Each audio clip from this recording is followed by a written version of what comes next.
I have the pleasure of introducing our panel today, and the panel is on building quality online bachelor's programs that students want, what the data say. So for our panelists, I want to welcome Emily Wood. Emily is an experienced higher education professional who helps institutions set strategic vision for instructional design and program development as they bring key academic programs online. She leads the RNL team of instructional design experts to provide high-performing services that amplify program success and elevate the learner experience. Dr. Wood earned her EDD from Northeastern University. Her doctoral research centered on how faculty use learning analytics data to improve online courses. Next, we have Scott Jeffy. He is the Vice President of Graduate and Online Research at RNL. Scott has worked with more than 300 institutions in 40+ states to apply market data to strategic decision-making.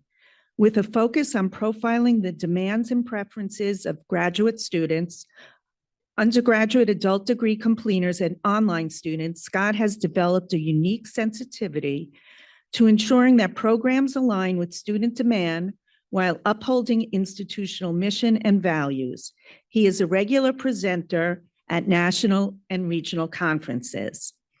And Michelle Onana is an assistant professor of the Practice and Faculty Director for Liberal Studies at Georgetown University School of Continuing Studies.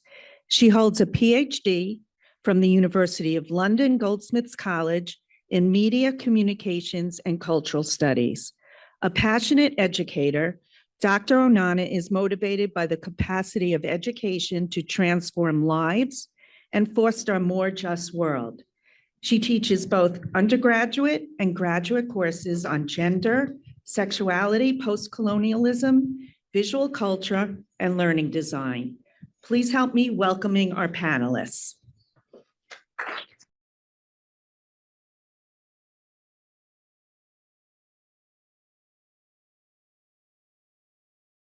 Thank you. Well, I'll kick it off. So thank you, Deborah, for the wonderful introduction there. As she mentioned, our topic today is really about what students want when it comes to online bachelor's programs. And so we have some great quantitative data today for our session. And I know later on there'll be a student panel of online students from the system, which will offer qualitative data as well. So I think we're in for a real treat to be able to look at those pieces of data and see how they connect or what we're finding between those.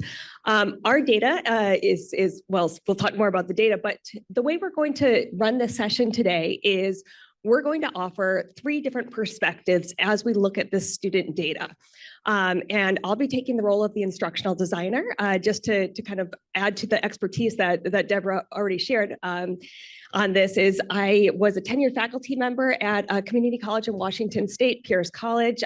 There I worked in instructional design. I started in instructional design in 2010 and was really focused with OER projects and helping faculty put their courses online. I helped, and I realized that was a place where I loved to help faculty. I became involved in faculty development and managing instructional design programs there, setting up a teaching and learning center. And for the past 9 years, I've been helping clients first at Helix Education and now at Ruffalo Noel Levitz to put their courses online, to think about how to really have the best student experience in the online space. And I'm going to pass it on to our colleague, Michelle. Thanks so much, Emily. It's really great to be here. Thank you so much for the invitation. I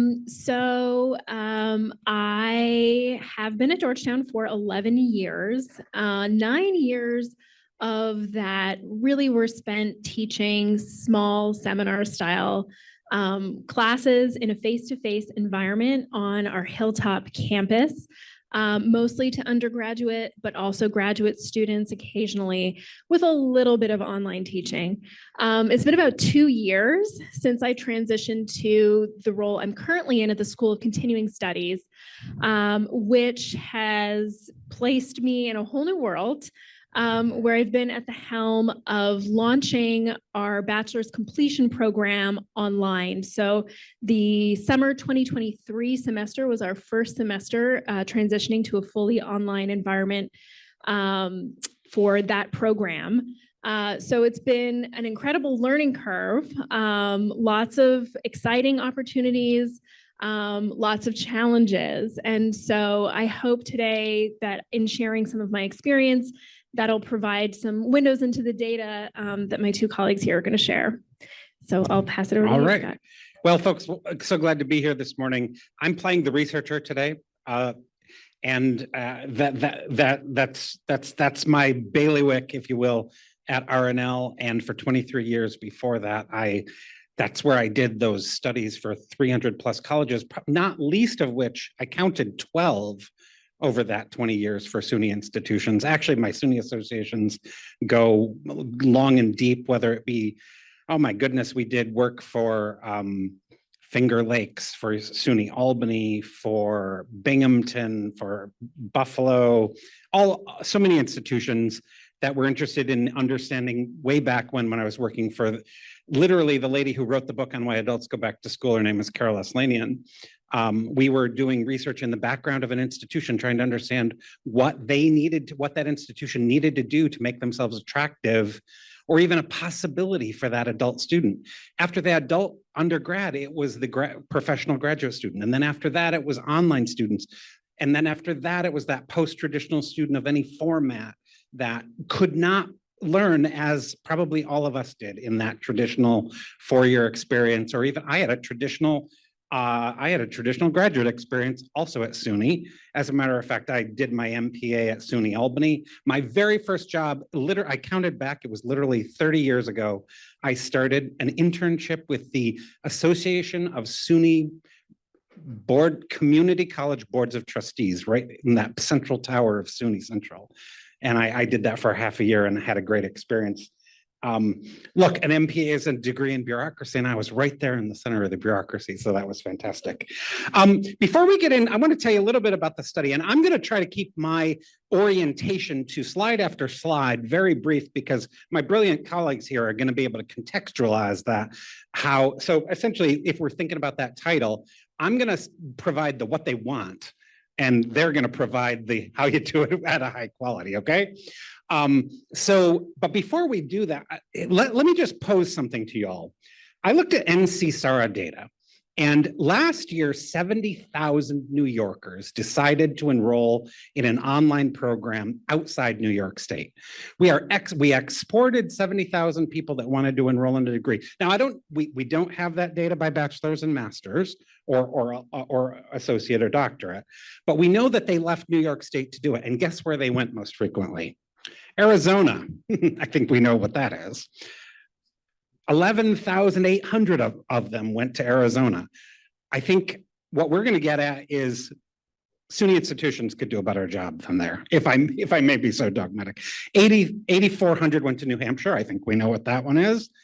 3,900 went to Utah. I think we probably know what that one is. And strangely enough, 3,500 went to Ohio.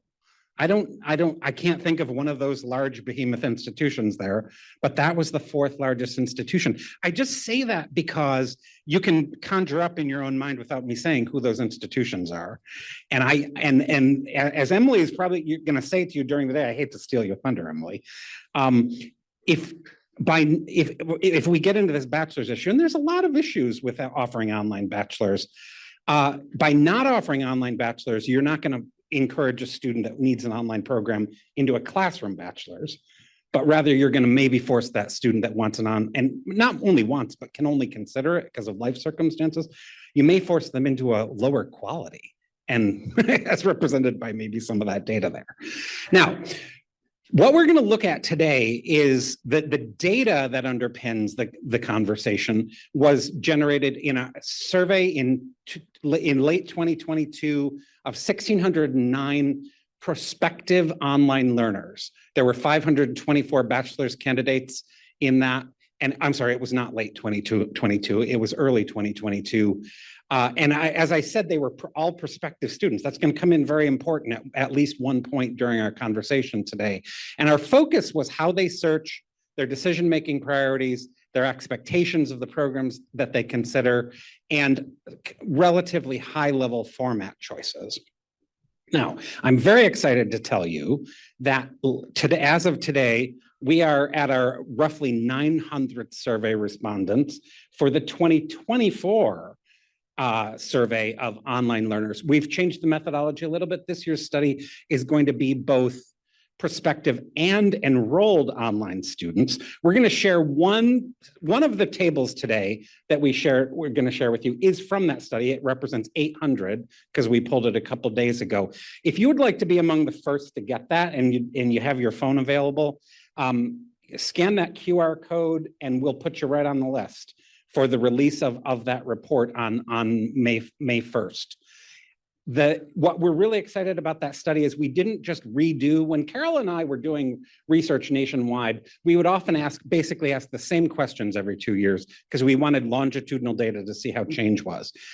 That's great methodology, but what we decided to do is go into new areas. And we really called on Emily's expertise for a much more comprehensive section about how students want or need an online program developed. So that's going to be a big component of the 2024 study. And so we'll happily give you the earliest possible access to that.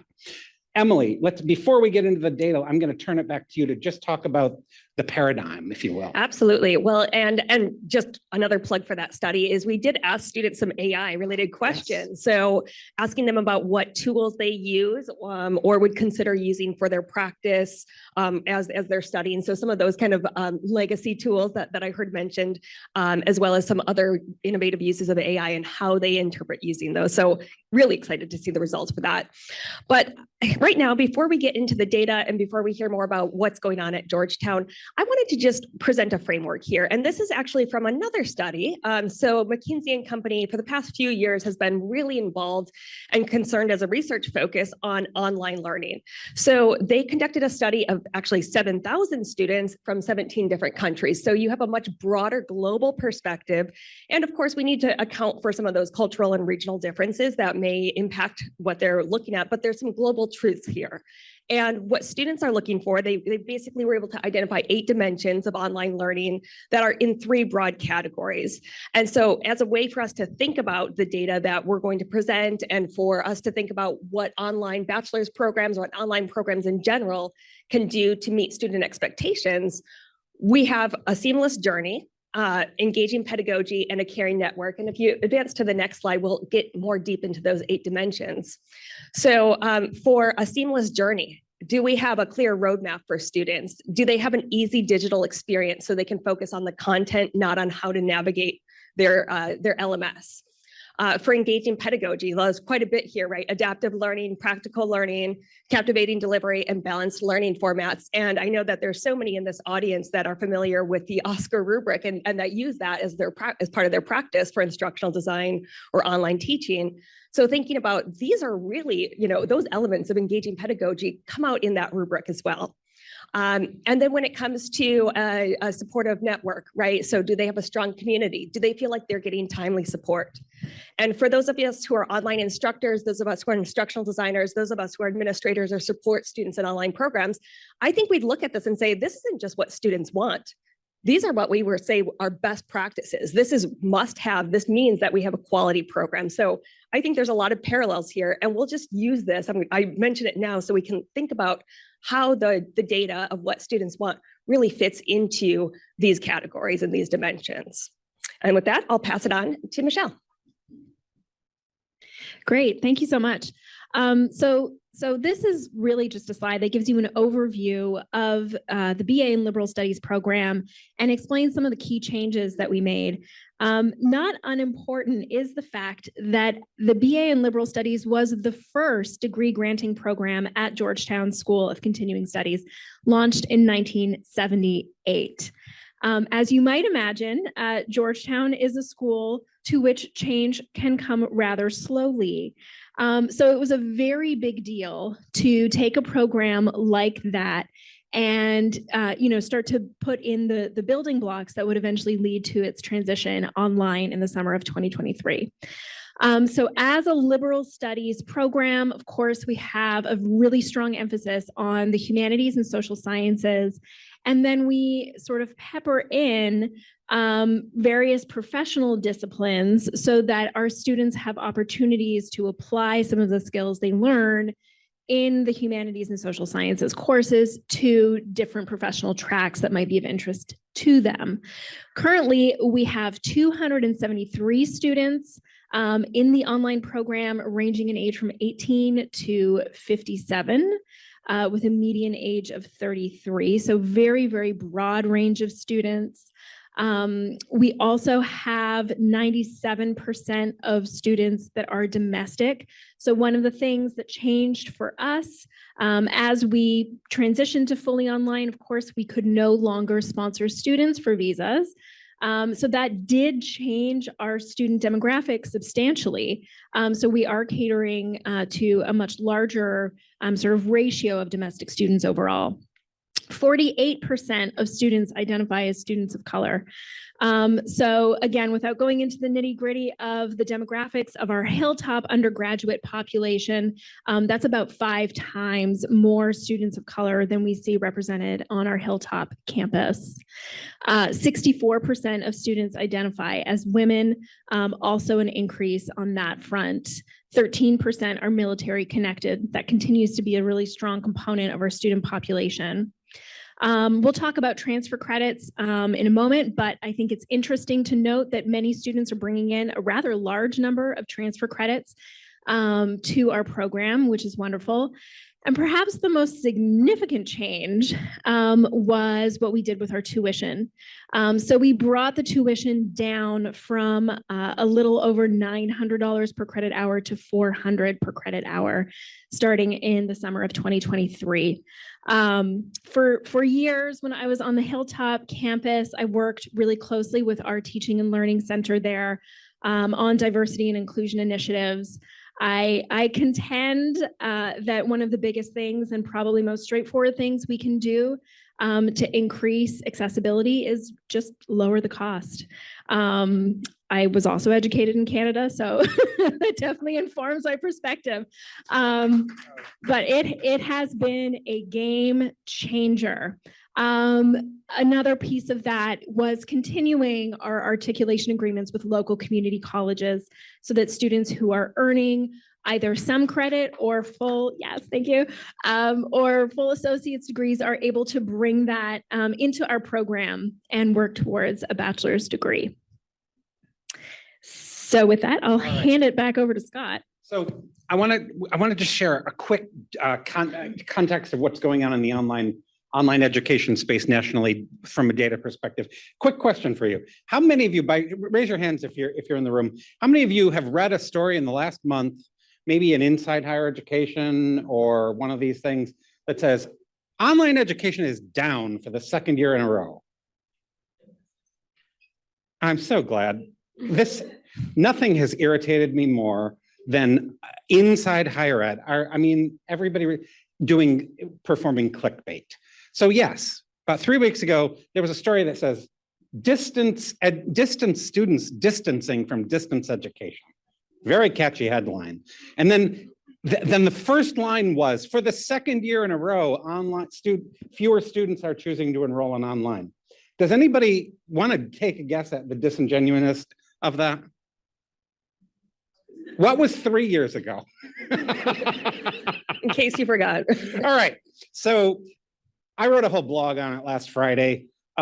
It's may get me in trouble with our friends at Inside Higher Education. But look at this. This is not enrollment. This is net new students all the way back to 2013. Of course, 2012 was the first year that you had to report your enrollment by format. So turquoise lines are net additional or new students that decided to enroll in all online courses. Orange columns are net additional students that enrolled in some online courses, some classroom. That's kind of one version of hybrid. And then those royal blue lines are net new or additional students who chose to enroll in all classroom. And those are all in the negative all the way back. And this is undergraduate. Never in my wildest dreams did I think we would see I mean, prior to downloading the data, did I ever think that that would happen? Now let's look at the right-hand side. I think that the best way for us to understand the impact or what's going on in a post-pandemic world is to continue to compare for a number of years what online or partially online or classroom enrollment looks like in relation to that last pre-pandemic year, 2019. So of course, 2020, it required a whole different scale because all of you were forced to report students that were even in remote. If it was all remote, they had to be reported as all distance ed. But if we work our way all the way over to the right-hand side, what we see at the undergraduate level is even in 2022, of course, that's still a year old, but it's the best we have from iPads, which has apparently its own supply chain management issues. We still see 1 million more undergraduate students choosing to enroll in online classes, even more choosing to enroll in at least one or more. And of course, the reason that the trajectory for undergraduate enrollment continues to go down is that does not make up the difference in the decline in students that are choosing in that rightmost column, choosing to enroll in only classroom courses. So I mean, that is demographic cliff. That's the situation that we're all facing. Similar, I don't want to dwell on this because we're talking about bachelors today, but here's the grad data. What we see in the grad space is, well, you may recall on that last slide, kind of the sum online was in the lead at the undergrad level. That makes a lot of sense. At the grad level, the growth has been most aggressive in the all online era. And so we'll see where that goes, but that just kind of gives us a sense. I just want to correct the record, if you will. If anybody was going around thinking, oh yeah, distance education is in decline, it's really not. Finally, let's just look for a moment. This is degree production over the last 5 years. A refers to associate, B refers to bachelor's, and it's online available classroom only, online available classroom only for each of the levels. And if I were to draw a little trajectory line, what you see, you sense there is degree production in programs where online you can complete it online, fully online, is up at both the associate. This is national data, by the way, not for New York State. It's up in both cases, and it's down on the classroom only side. So that just gives us a little bit more of a grounding sense of where the growth is in higher ed. All right. The online education opportunity. This is where we're going to excuse me. This is where we're going to transition to the data. Now, what we're going to do here, as I mentioned, I'm going to share a data point. I'm going to just provide the high point, and I'm going to turn it over to my colleagues. But the reason this is from that survey, and these come from the data where we asked questions, what do you want or need in an online program? The reason I think that is important is we all talk about being student-centered, right? How many, I'm not going to put you on the spot. Every institution out there has something in their mission statement, we are student-centered. How many of you have polled students about what they want? I don't think institutions should absolutely go with what students want but you got to start there and then make the case for why what they want is not right. At a minimum, if you're going to call yourself a student-centered institution, I pontificate, sorry. So first of all, why do we say that there is an opportunity at the bachelor's level for online? When we did the survey, it was a completely random sample. And what we saw was the largest proportion of this sample of prospective grad online students indicated that they were planning to enroll in an online bachelor's program. A third of the entire sample said that, followed by master's, followed by associate, and then there's the certificate market, which is actually much smaller than you'd think it is with everybody thinking about focusing on that certificate area. But that's why we think that there is an opportunity, and an opportunity not only to do online bachelor's, but perhaps to do it better than it is being done today. So I'm going to pass to Michelle to comment. Yeah, thank you so much. Well, I can also share a little bit about what motivated us to make the move online. So of course we had a longstanding on-ground program And unsurprisingly, we were slowly kind of declining in terms of enrollment. The pandemic, I think, really was the nail in the proverbial coffin in that sense. So both from the perspective of cost and also flexibility, we really saw that we were missing out on a lot of students. So that's really what motivated us to make the transition. For us, the proof is in the pudding. The more we have focused on questions of access and affordability in the program, the more we've seen the enrollment increase. So I think that's a clear win for us in that space. I will say, just on the question of kind of institutional priorities and culture and what the shift to online means, there is a reluctance, I think, among some institutions, institutions like Georgetown that have a very strong residential component and identity that focuses on this experience of being on the hilltop. There's a concern that an online degree somehow dilutes the essence of a Georgetown degree. As a mission-driven institution that talks about social justice as being one of the cornerstones that motivates them in their pursuit of education, I think we have to step away from that idea and really recenter the question of access. And once we start to do that, many other things fall into place. So the question becomes not how do we preserve this same thing, which we know to be deeply exclusive, but rather how do we harness the most wonderful things about the education that we offer and package it in ways that we can actually offer it to a broader swath of individuals. So we've successfully, I think, made the case that the students who are coming to our program are not students for whom a 4-year residential experience would be accessible or even desirable. Our students are parents. They're caretakers of older parents themselves. They are deployed. They're military people who have moved around. They're individuals with various kinds of physical disabilities or medical sensitivities who cannot come to a campus. And so for that reason, I think the overarching logic of access has really been the key for us in getting institutional buy-in.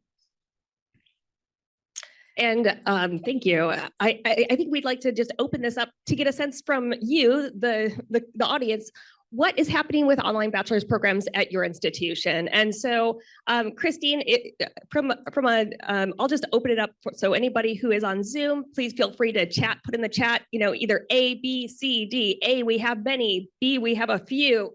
C, we don't have any yet. And D, this will never happen at our institution.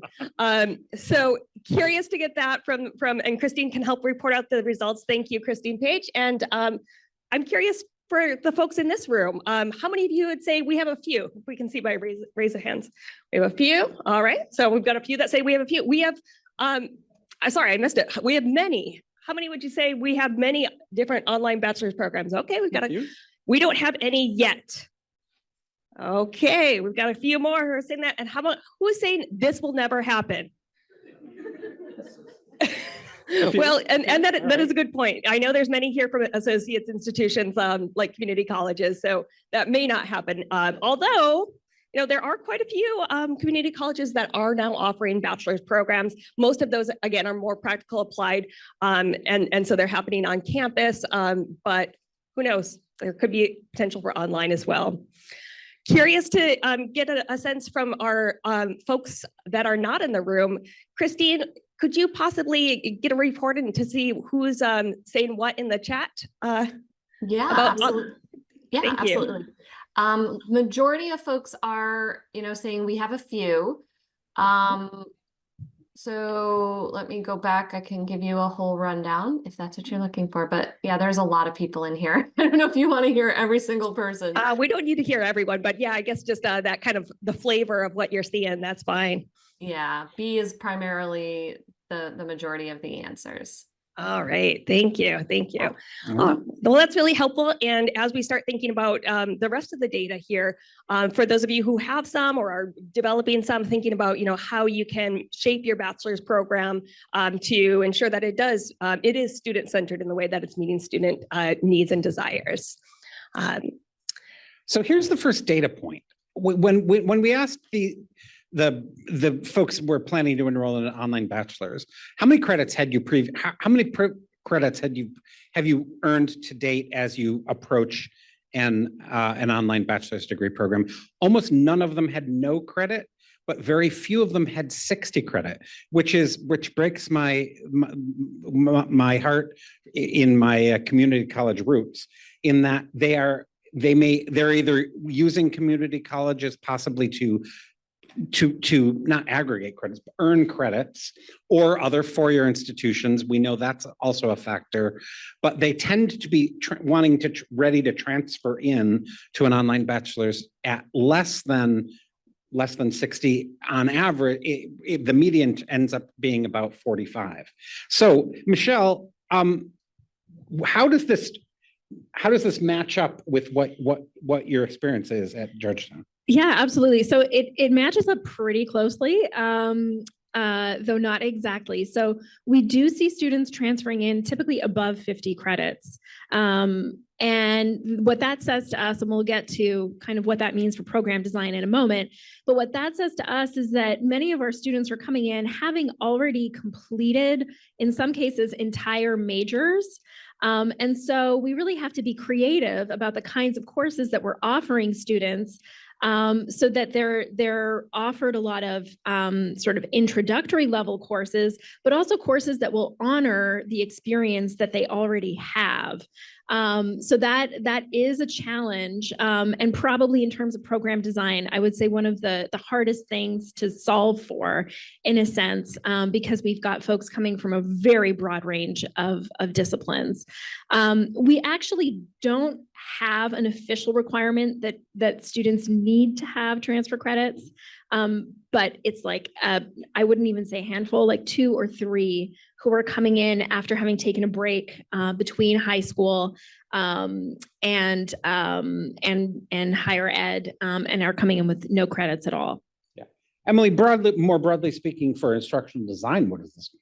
Sure, absolutely. Well, and I think from a program design perspective, it's thinking about being strategic, knowing that most students are not coming in with 60 credits, or in fact, much fewer credits than that. So being strategic about which lower division courses you're going to offer when you need to offer them, based on if you have information from your institutions in which students are transferring. If it's a system, it sounds like SUNY has a really great setup for transfer. That can certainly give you some great data. If not, if you're seeing students coming from all over, thinking about how you can ensure that those lower division courses are doing double duty and that they're meeting multiple general education requirements that you might have for your program or for your institution. And I'll just also put in a plug for prior learning for assessment. I think that is something that is just so huge, especially for bachelor's programs that, when students are transferring in credits, they're seeing it as a completion program.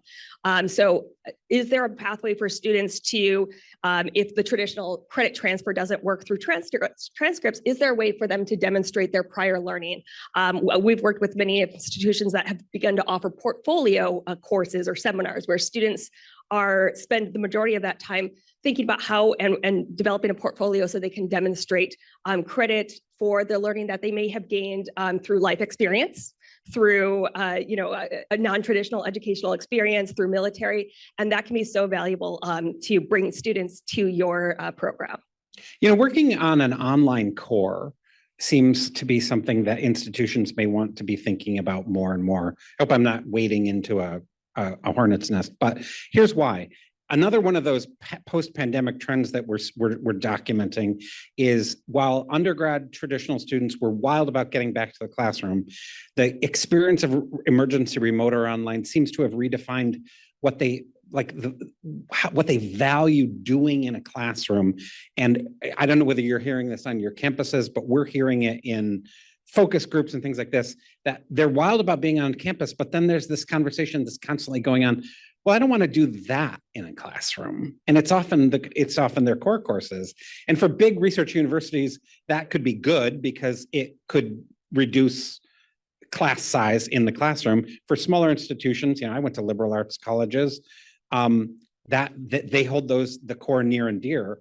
But think if you transition, make your core available, it could also help those students coming in with not 60, but something like 45, albeit in a system like SUNY, ideally, they would be able to go to the community college down the road and then come back.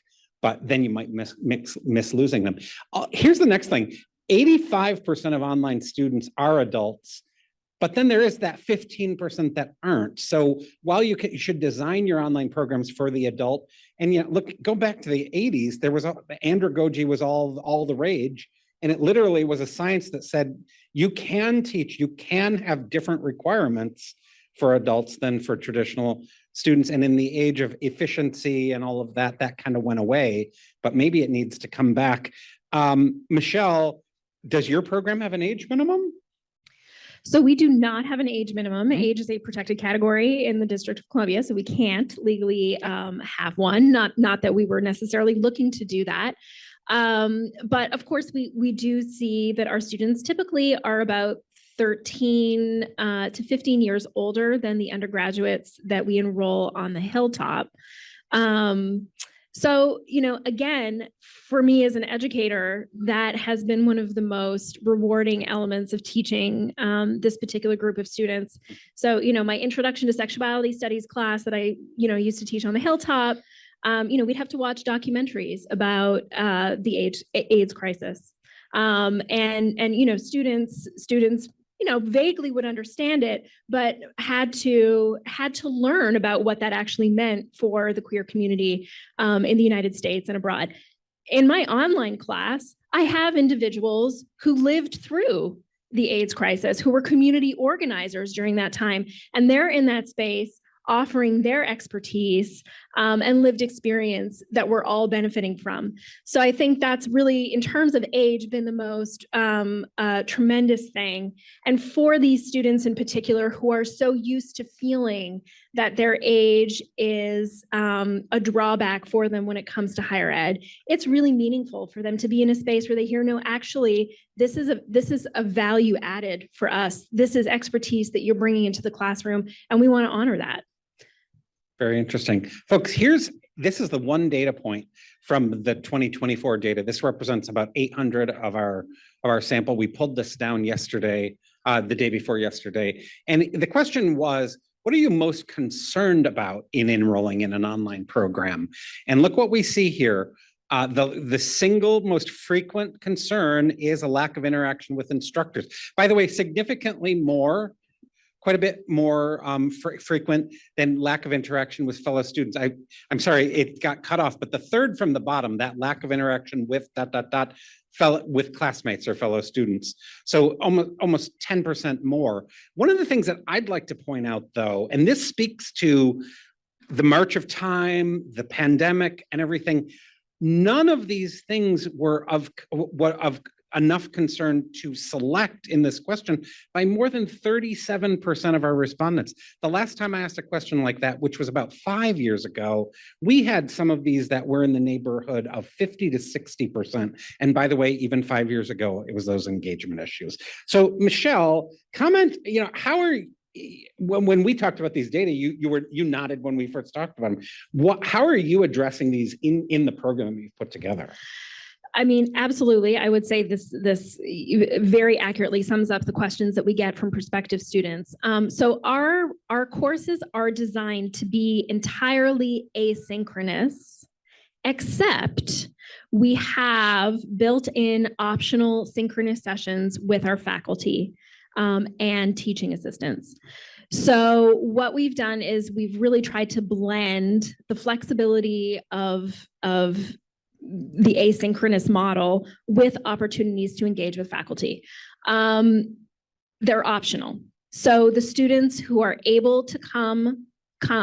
It's typically a very rich engagement with about a third or less of the total class. enrollment. We try to stagger those opportunities on different days at different times of the day so that we're hitting a broad range of students, and we do record them and share those out with students as well. So we really feel like we're starting to develop a process that attends to all of those questions. And there are things on the horizon like learning communities, study groups, some of which crop up organically. The students are already kind of doing that. They'll recognize each other. They talk about it. They have, other ways of communicating outside of the classroom space. But I think there's more that we can continue to do to really build that sense of community in the program.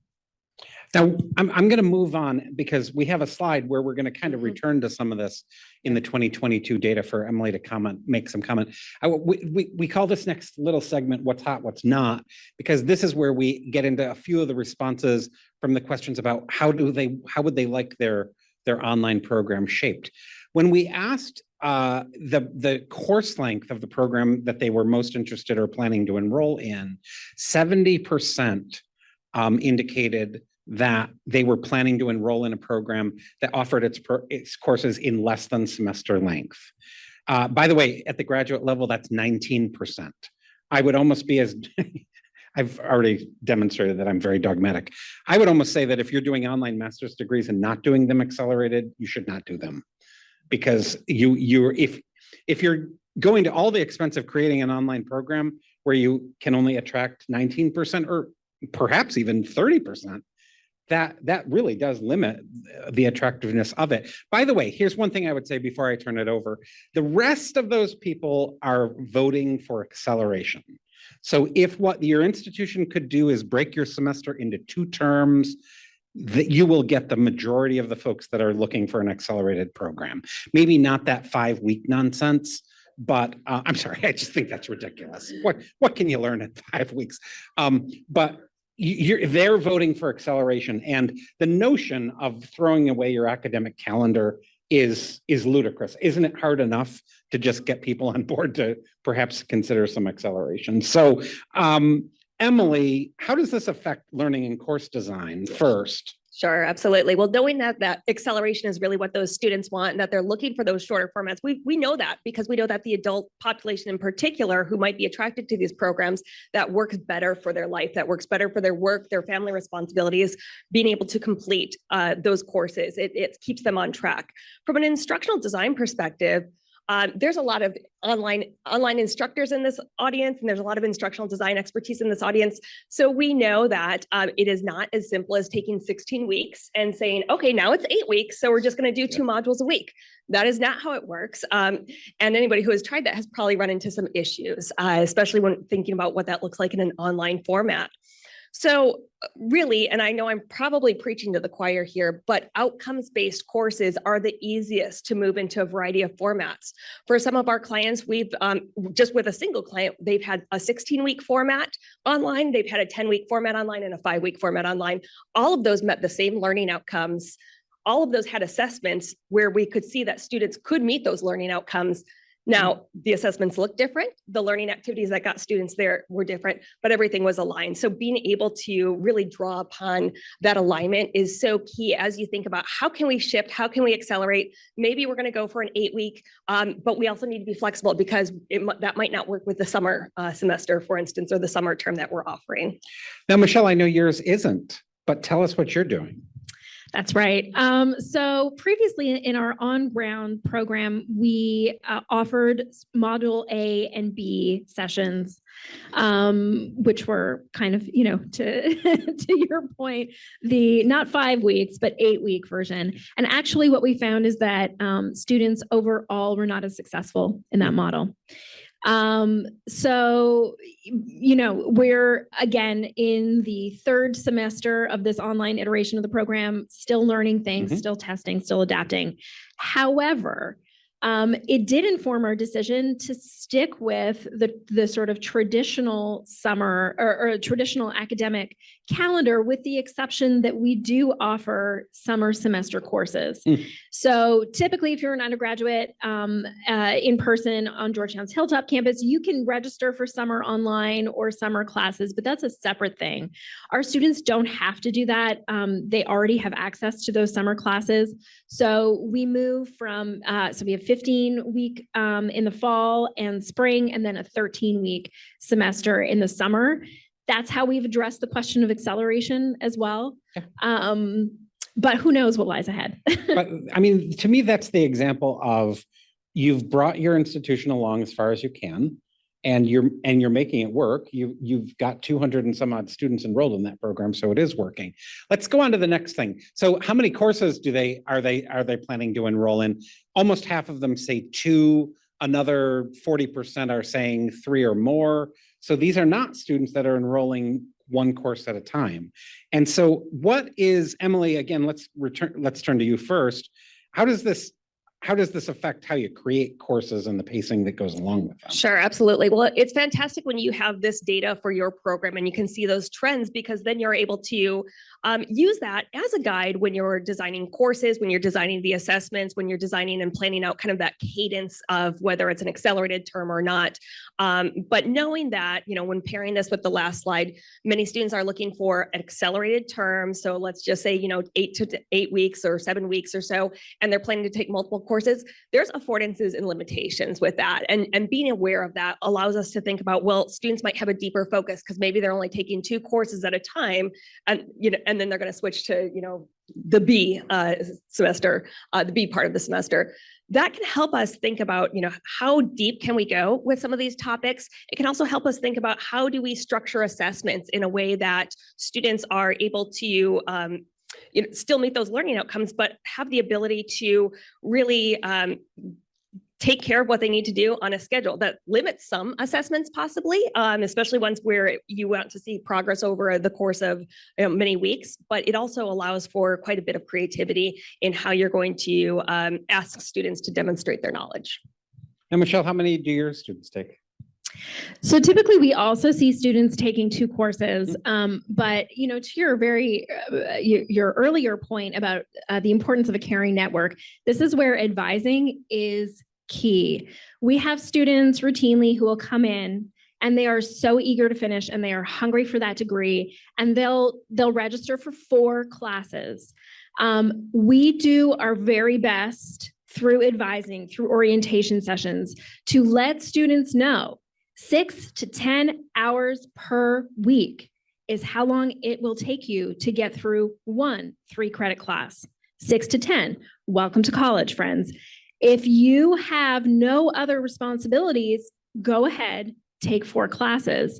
Otherwise, a measured approach is probably best, because when it comes to retention, we know that one of the things that will really trip students up is having a negative experience, having to withdraw and possibly lose money or fail, right? And then, we do work really hard to help our students navigate what that looks like to keep them engaged in the program. But for that reason, we really suggest starting with 2, because slow and steady wins the race. All right. So now, in the interest of time, I think I'm going to show 2 slides and then let's have some comment. All right. Here's the next thing we asked. We gave them a binary choice. Will you be more likely to enroll in a more structured online program or one that is highly self-paced? What we disproved here is that online students want to enroll in very unstructured programs. That was kind of one of those early beliefs that they're doing this to not only learn anywhere, anytime, but have very little structure and be able to do it when they want to do it, how they want to do it, and just have the ultimate deadline. This is probably related to learning styles. Here's another point, though. This is very interesting, and a very important point for us to see. When we gave them a binary choice of would you prefer an online program that has periodic virtual convenings with your instructor and classmates, what is that, folks? That's synchronous learning, right? They wouldn't understand synchronous learning. That's how we described it to them. Or programs that have none of that.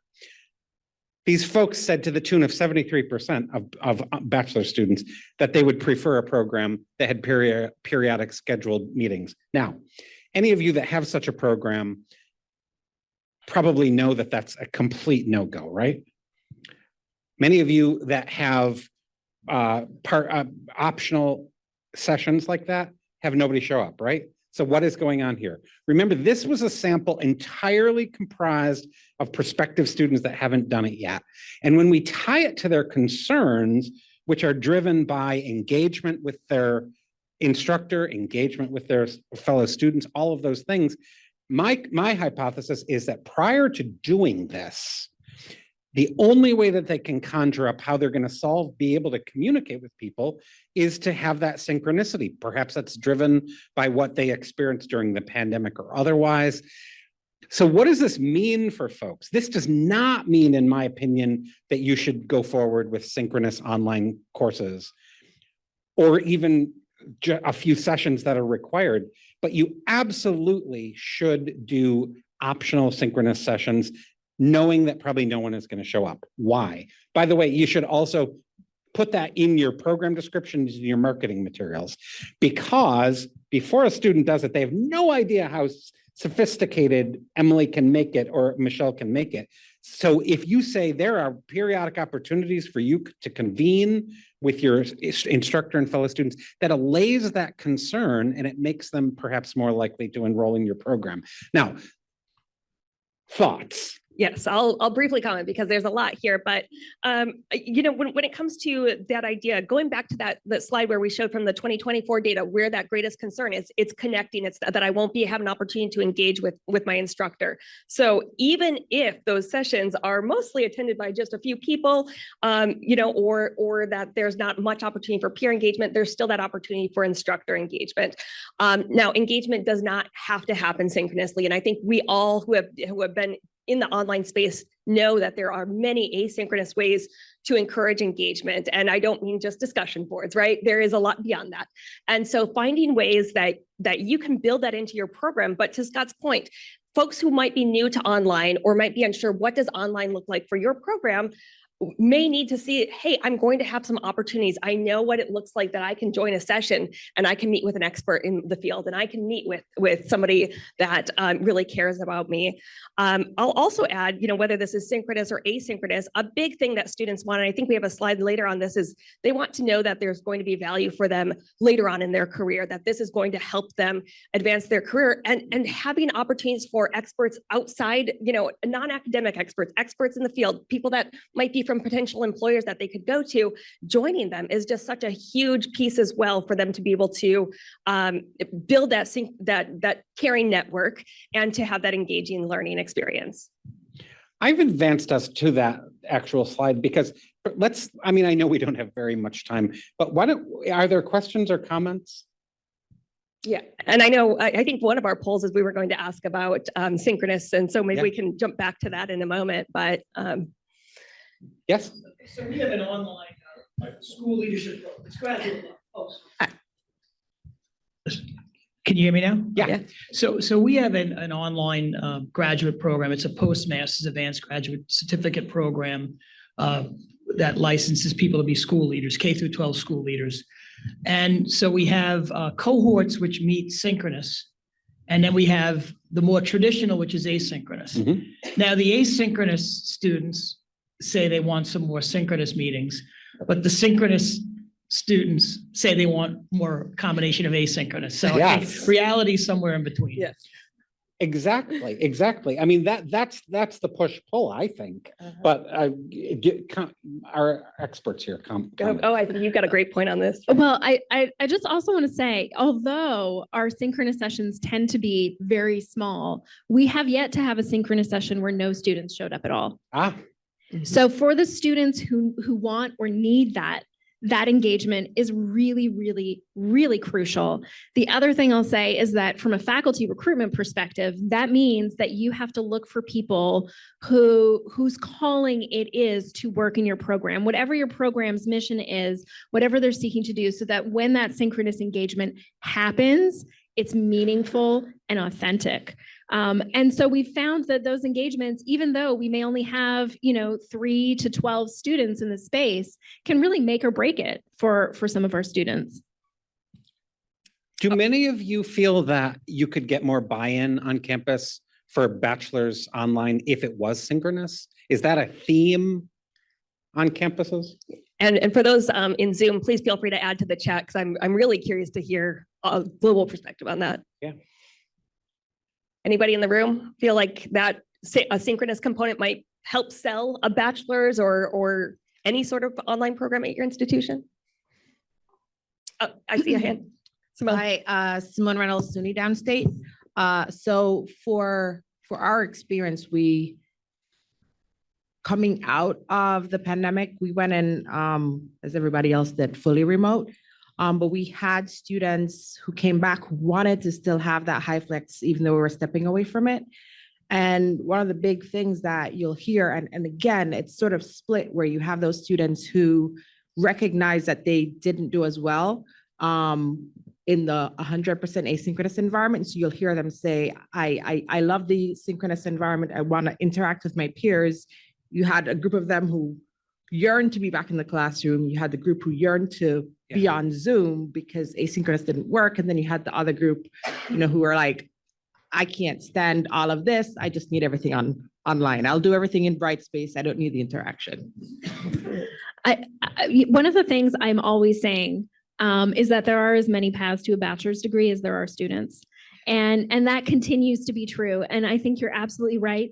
As in the K through 12 space, the pandemic helped us realize that actually for some students, the online space is better. Or it keeps them engaged. It gets them to the end of their degree.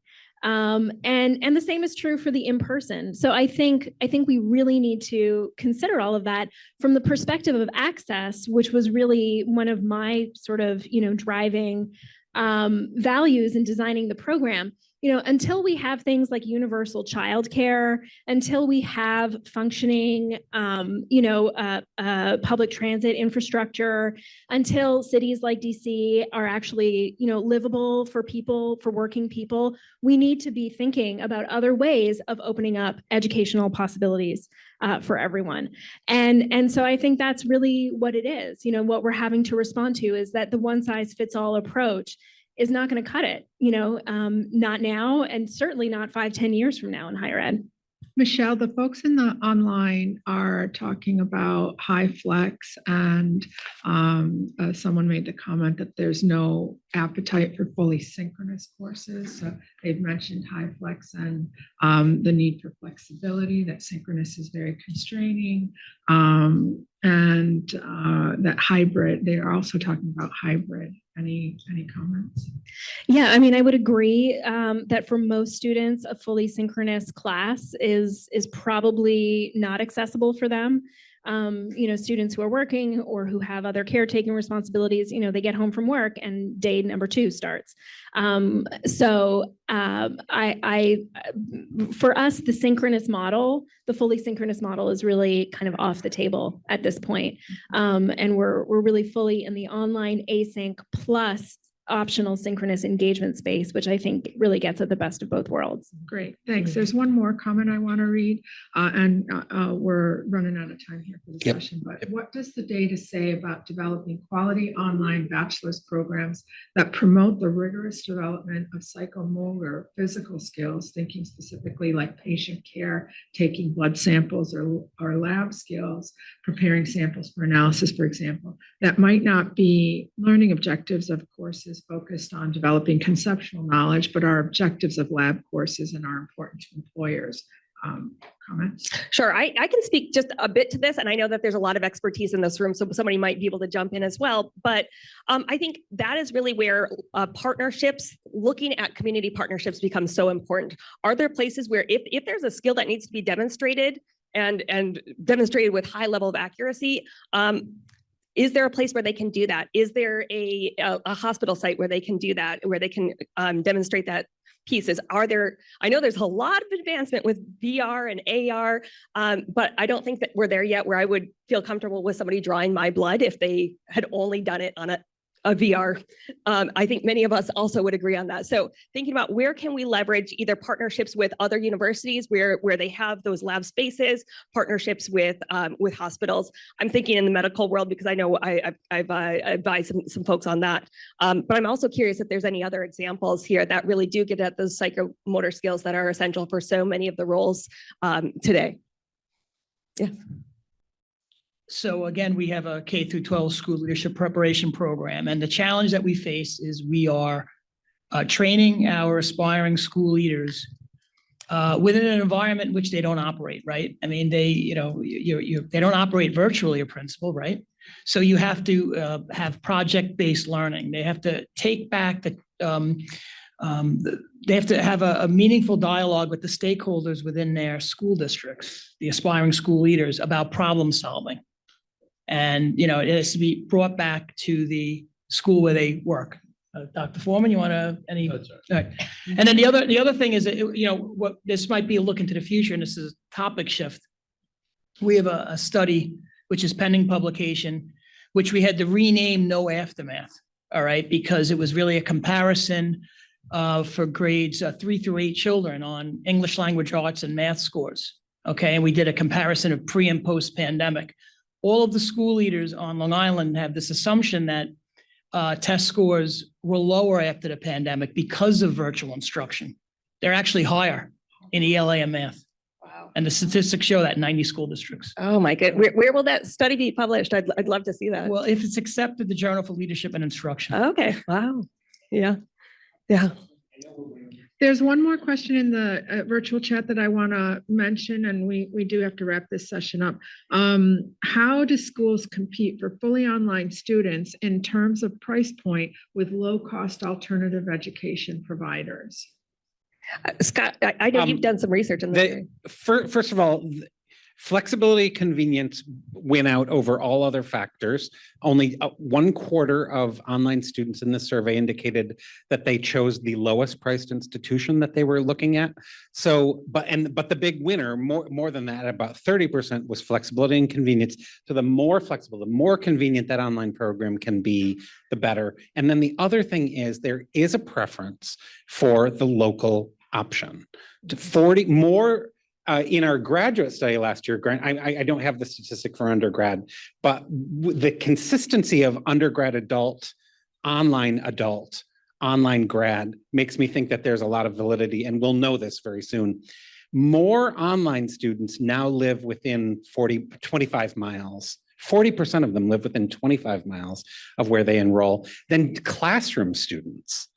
And so what I'm saying here is what institutions have really going for them is that they are the local option, and focusing messaging on being local, being convenient. You can come in and all of those types of flexibility issues are probably the best thing to counteract, even if it's somewhat higher tuition. Okay. Thanks, everyone. Thank you.